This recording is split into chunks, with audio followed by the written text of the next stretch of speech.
ரவிச்சந்திரன் அஸ்வின். ஆமா, ஐபிஎல்லேருந்து ரிட்டையர் ஆயிட்டாரு. முழுக்க முழுக்க இது அவரோட டெசிஷன் தான். யாருமே அவரை ஃபோர்ஸ் பண்ணல. அதே மாதிரி சிஎஸ்கே மேனேஜ்மெண்ட்டும் அவருக்கு உண்டான ரெஸ்பெக்டை கொடுத்துருக்காங்க. ஆனால் நிறைய சோஷியல் மீடியாவில் சிஎஸ்கே மேனேஜ்மெண்ட்டை போட்டு ட்ரோல் பண்ணிட்டு இருக்காங்க. அவங்க தான் அஸ்வினை ஃபோர்ஸ் பண்ணி ரிட்டையர் ஆக வச்சதாக தேவையில்லாம சிஎஸ்கே மேனேஜ்மெண்ட் மேலேயே பழைய போட்டுட்டு இருக்காங்க.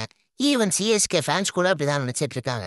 ஆனால் அஸ்வின் ஆஷ்னா என்ன சொல்லியிருக்காரு அப்படின்னா, சிஎஸ்கேக்காக ஐபிஎல் ஆட ஆரம்பித்தேன். அது சிஎஸ்கேல முடிக்கிறது எனக்கு ரொம்பவே சந்தோஷமா இருக்கு. கிரிக்கெட்டில் எல்லா ஃபார்மேட்லையும் ப்ளே பண்ணி எல்லா ஃபார்மேட்லையும் ரிட்டையர் ஆகிட்டேன். ஈவன் இப்போ இந்த ஐபிஎல் நடக்கிறப்ப கூட அந்த 3 மாதத்துக்கு என்னோட உடம்பு எப்படி இருக்கும் அப்படிங்கிறது தெரியல. ஸோ அதனால தான் நான் ரிட்டையர் ஆகிட்டேன் அப்படின்னு அவரே அஃபிஷியலாகவும் சொல்லியிருக்காரு.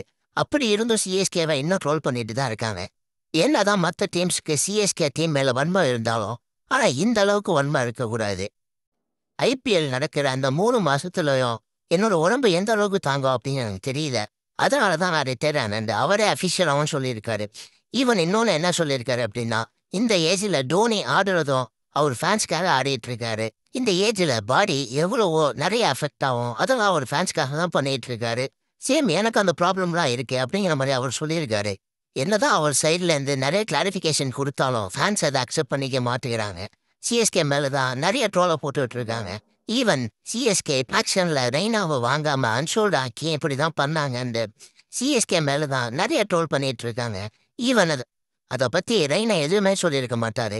இருந்தாலும் ஒரு ஃபேன்ஸாக எனக்கும் அந்த கோவம் இருந்துச்சு தான். ஆனால் அதுக்கு பின்னாடி நிறைய இன்ஃபர்மேஷன்லாம் சொன்னாங்க. அதில் அக்செப்டபுளாக தான் இருந்துச்சு. கண்டிப்பாக நெக்ஸ்ட் இயர் ரெய்னா கோச்சாக உள்ளே வரப்போகிறாரு. ஆல்சோ மிஷு ஆஸ்னா